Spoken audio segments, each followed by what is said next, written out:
Okay, next let's talk about three different types of linear programs. So for any linear program, it must be one of the following, exactly one of the following, okay?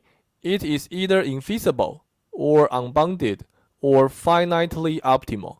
So when we say it is finitely optimal, it means there is exactly one, there is one optimal solution, okay? At least one technically.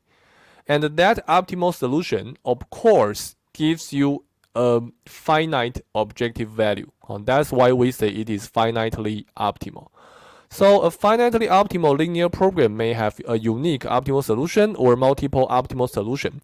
Very quickly, we will tell you distinguishing an LP from these three situations is important, but checking whether it has multiple optimal solutions is not so important. Now we will show you why. So first, an LP may be infeasible if its feasible region is empty. So one example is here. You try to solve this problem, and very quickly, through some investigation, you may see that there's no way for you to satisfy all three constraints at the same time. Okay?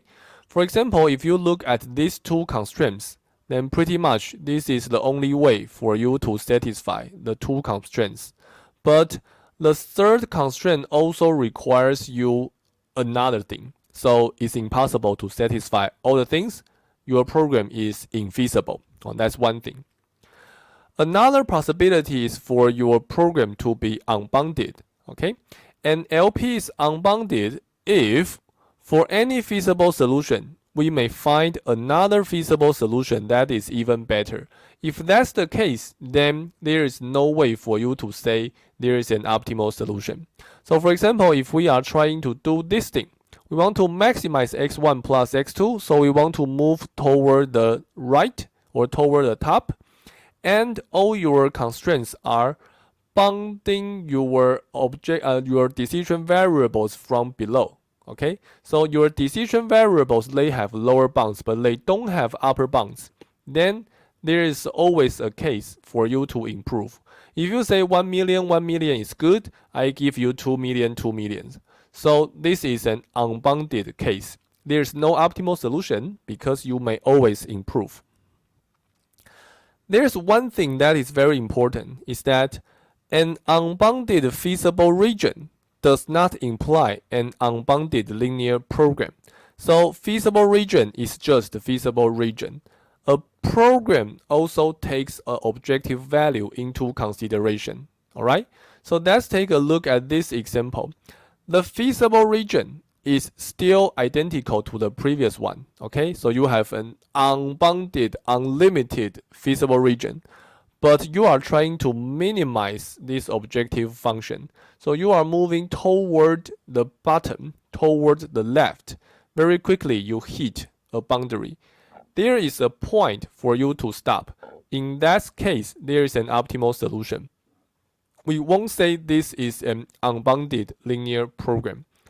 Even though it has an unbounded feasible region, that program itself is not unbounded. Alright? So unbounded problem, unbounded region, distinguish them. They are different. So if an LP is neither infeasible nor unbounded, we would say it is finitely optimal. The last thing I want to say about unboundedness is that when we say an unbounded feasible region does not imply unbounded LP, maybe you would ask yourself whether it is necessary for an unbounded LP to have an unbounded feasible region. So the answer is yes. If your feasible region is already bounded, there's no way for you to improve forever, right? So this is a necessary condition. The last thing that is okay but not so important is that a linear program sometimes have multiple optimal solutions, like this particular example. All the points lining on this line segment are feasible and optimal.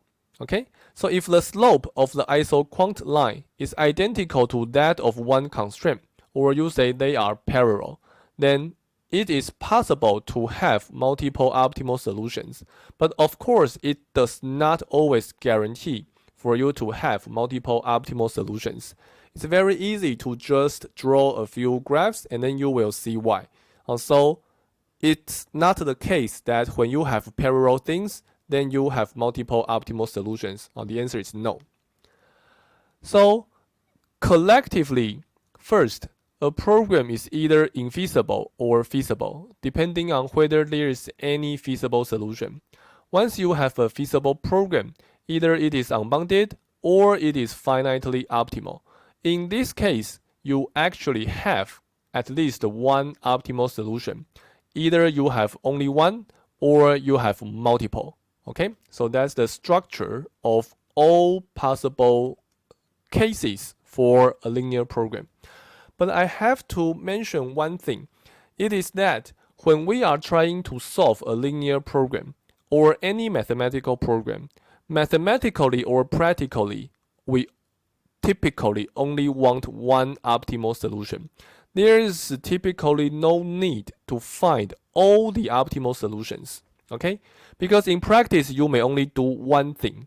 Even if you have 10 plans, they all look equally good. You only care about one thing. You only just want to do one thing because that's the only thing you may do. Okay? You may only execute one plan.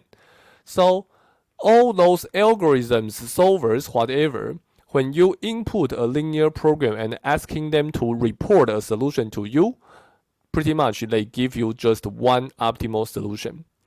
And theoretically, we also don't really care about how to check whether a linear program or whether a mathematical program has multiple optimal solutions. For most cases, we don't care about it.